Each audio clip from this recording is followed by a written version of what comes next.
Esta é a parte 1 da videoaula 10 do livro Resolução de Problemas na Sala de Aula. Na primeira parte desta aula, explicamos o significado da modelagem pictórica no ensino da matemática desde o ensino fundamental. Na segunda parte, mostramos como entender e aplicar esta estratégia da aprendizagem da matemática numa questão da UBMEP e trabalhar a metodologia de resolução de problemas na perspectiva do livro. Convidamos os professores interessados a ler no volume 1 do livro mais explicações sobre esta estratégia de ensino e aprendizagem, que ajuda a minimizar os saltos no desenvolvimento de pensamento algébrico, que é uma dificuldade muito frequente entre os alunos. Neste slide, pontuamos brevemente o significado fundamental desta estratégia de ensino, que se mostra um poderoso auxiliar na aprendizagem do aluno, que no nível elementar aprenderam a resolver os problemas com dados definidos e uso de material concreto. No segundo ciclo, o aluno se depara com exigências de pensamento mais complexo, com generalizações e linguagem simbólica.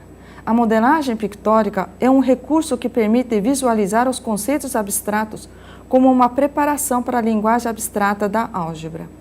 O currículo escolar da Singapura é construído em torno da resolução de problemas, e os livros didáticos do ensino elementar preparam desde os primeiros anos o pensamento algébrico, valendo-se de modelos pictóricos.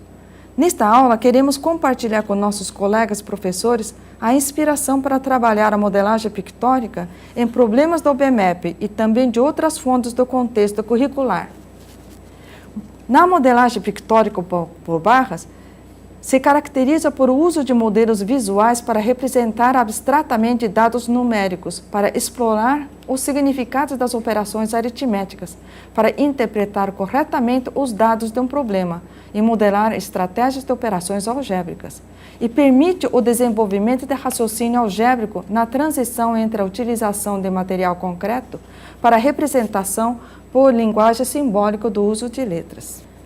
A matemática da Singapura trabalha com focos nas ideias fundamentais das relações de parte e todo, como é o caso de parcelas numa adição em relação ao resultado do total, seja aritmético ou geométrico, ou uma unidade fracionária em relação a uma unidade de referência, seja numérica ou geométrica, dividida em partes iguais e etc. Comparação, como é o caso de subtração entre dois números, com resultado que representa a diferença ou resto conforme a situação. O quociente de uma divisão como medida da capacidade do divisor em relação ao dividendo e etc. Neste slide, indicamos a essência da filosofia de ensino da matemática da Singapura, apenas como uma introdução das ideias e, obviamente, abrindo um cenário vasto de discussão e reflexão.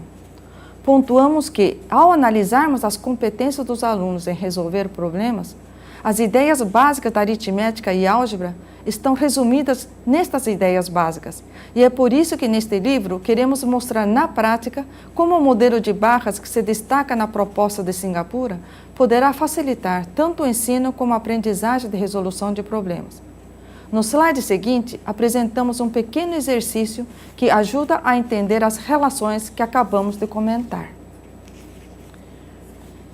Neste slide, desejamos chamar a atenção ao significado da palavra igual e o símbolo de igualdade utilizado na matemática escolar.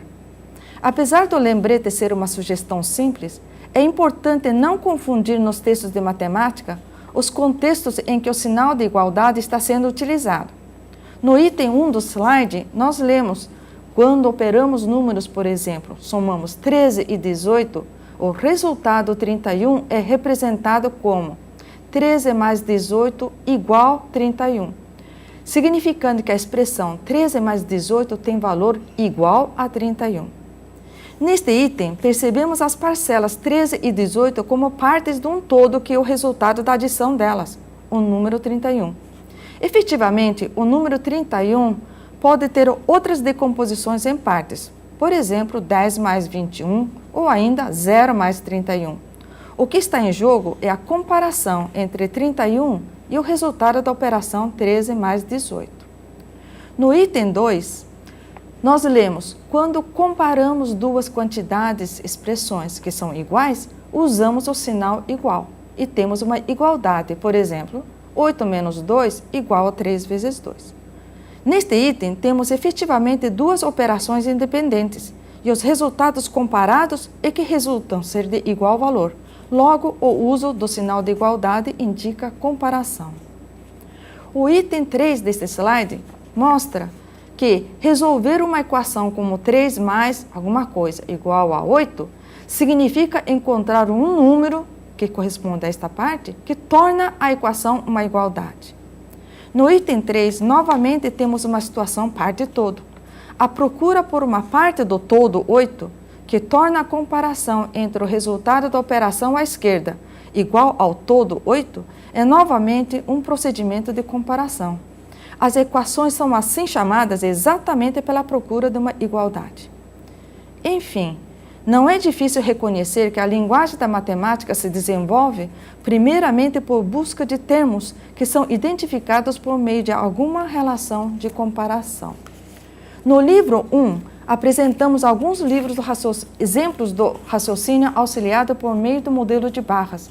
No slide seguinte, iremos mostrar um exemplo simples da modelagem por barras para entender sua utilização. Neste slide, nós temos um exemplo elementar do modelo de barras para entender sua utilização num problema bem simples. João tem 7 brinquedos, seu irmão tem 6. Quantos brinquedos eles possuem juntos? É uma atividade do primeiro ano do ensino elementar, em que se observa já uma transição do uso de material concreto numa atividade da aritmética para uma representação pictórica, que é uma abstração. A contagem de unidades nas barras é um conhecimento adquirido do material concreto. Juntar as barras corresponde a uma ação física que corresponde à operação de adição. A visualização do todo permite estabelecer conexão com uma atividade anterior de decomposição de 10, que é a base da representação decimal do sistema de numeração adotado pelo currículo. Nós vemos no slide que a estratégia de resolução desta adição se faz completando o 7 até 10 por meio de 3 unidades do 6, sobrando então 3.